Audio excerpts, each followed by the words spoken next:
So Amy, we're so thankful that you have joined us today. We are appreciative that you have chosen to run for school board.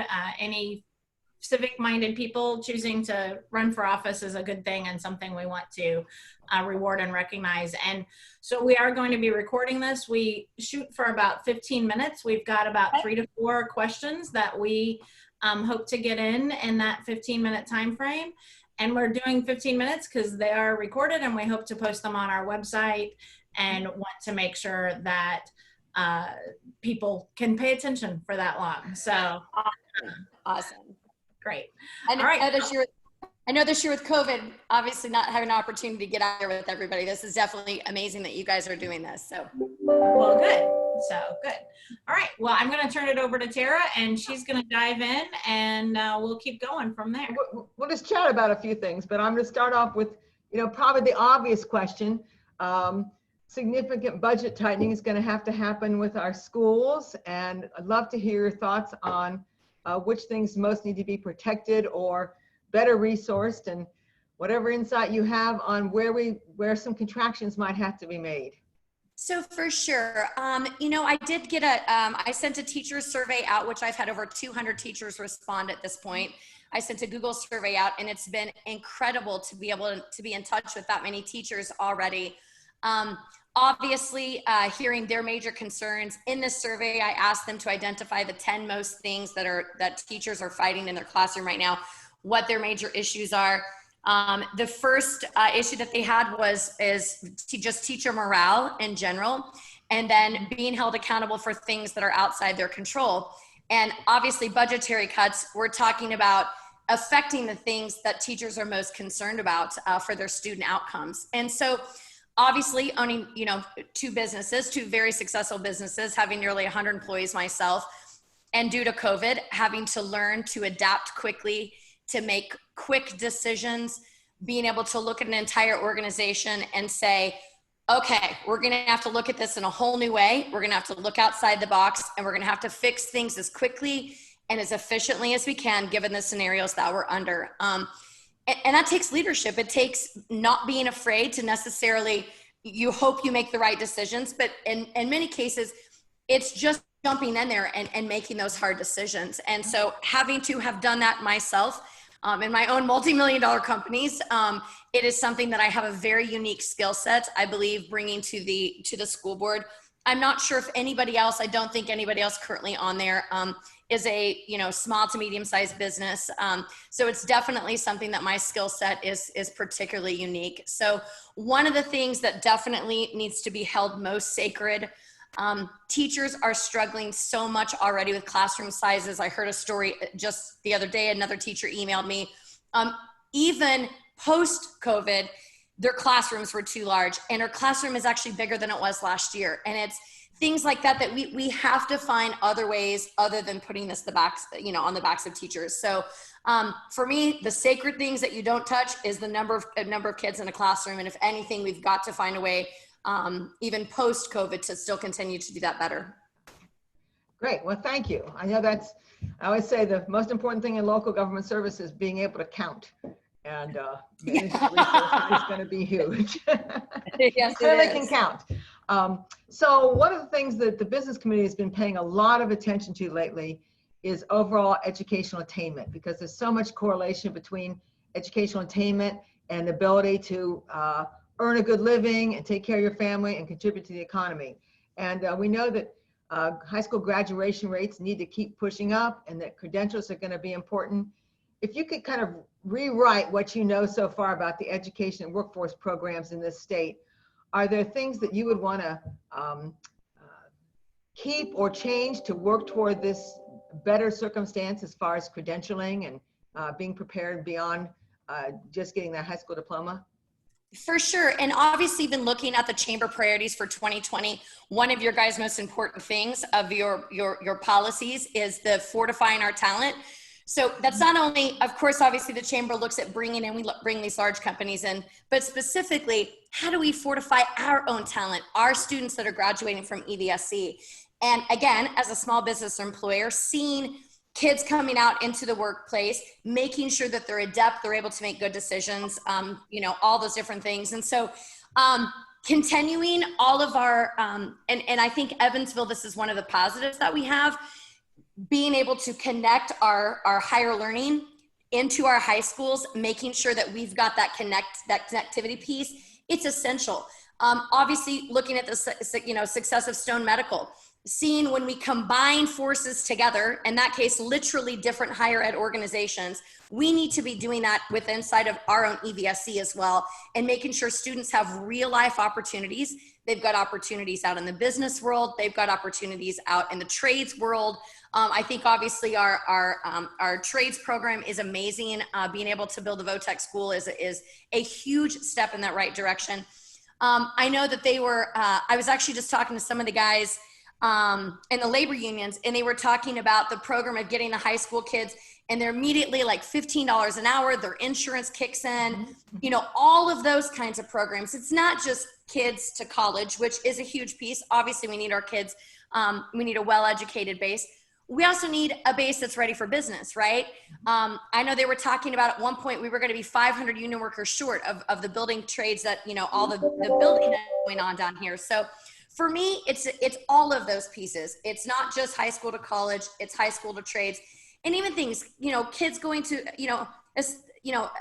becoming estheticians and going to beauty school. And it's all of those things. All of those pieces are part of a significant workforce. And we need to make sure we're doing a good job on every one of those levels.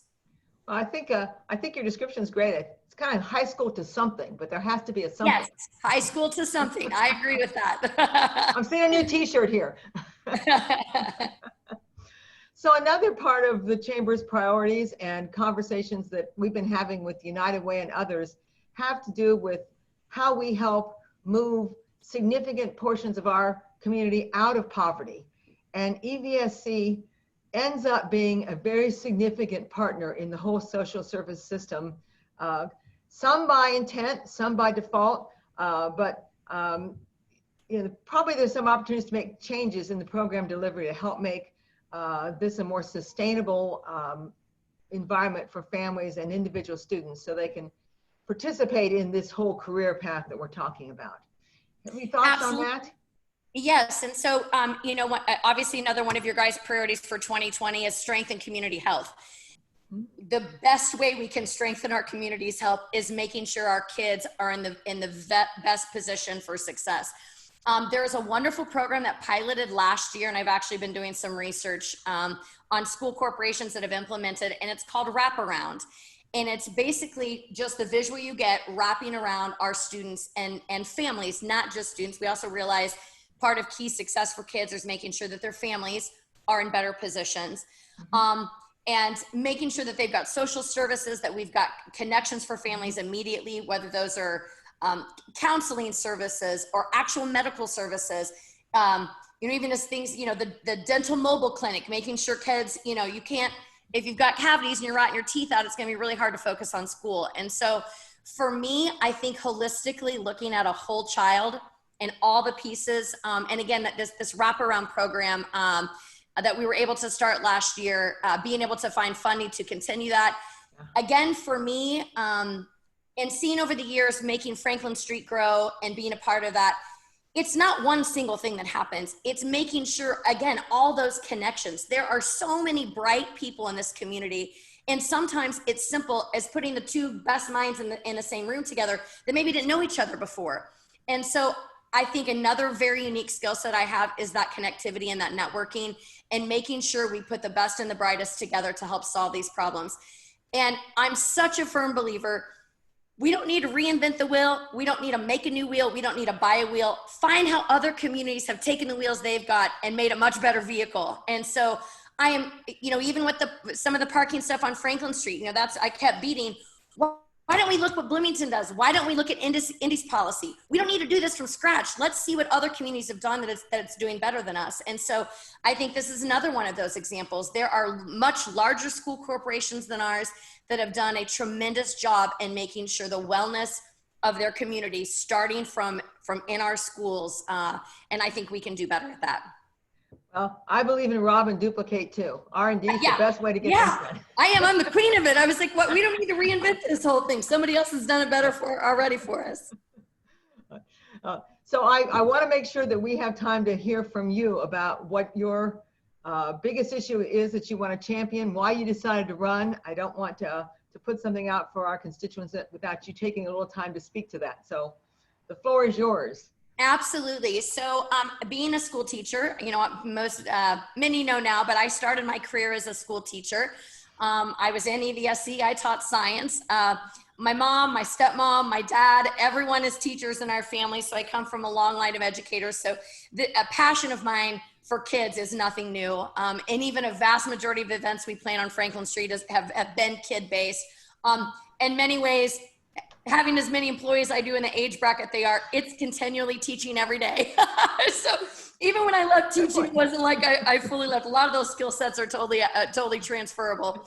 But for me, hearing the stories of teachers today and realizing that in 20 years time, a lot of those things that teachers are struggling with really haven't gotten any better. In fact, that they've gotten worse. The year I left, we had a mass exodus from the school that I was at.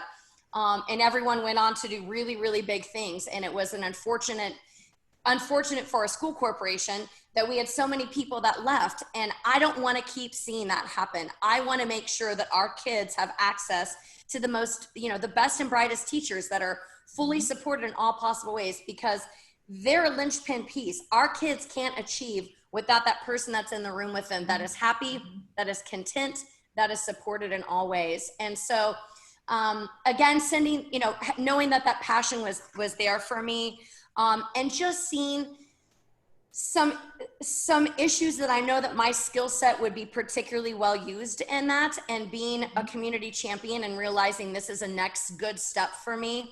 And I have a skill set to offer. And so, putting all those things together and then getting the teacher survey out there, hearing directly from them the issues that they're having.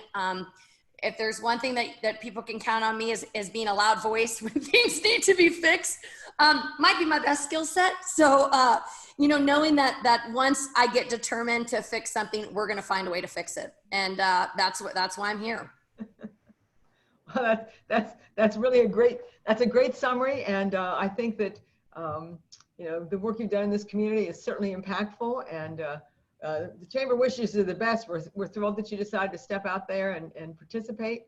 Our game plan is to put these out in social media and on our website. So you can wonderful. So, and I appreciate you guys being the forum for all the candidates in all the races. Absolutely. Like I said, in this year particular, not being able to, go door to door, get with a lot of our constituents. This is a wonderful thing for you guys to do. So I appreciate it.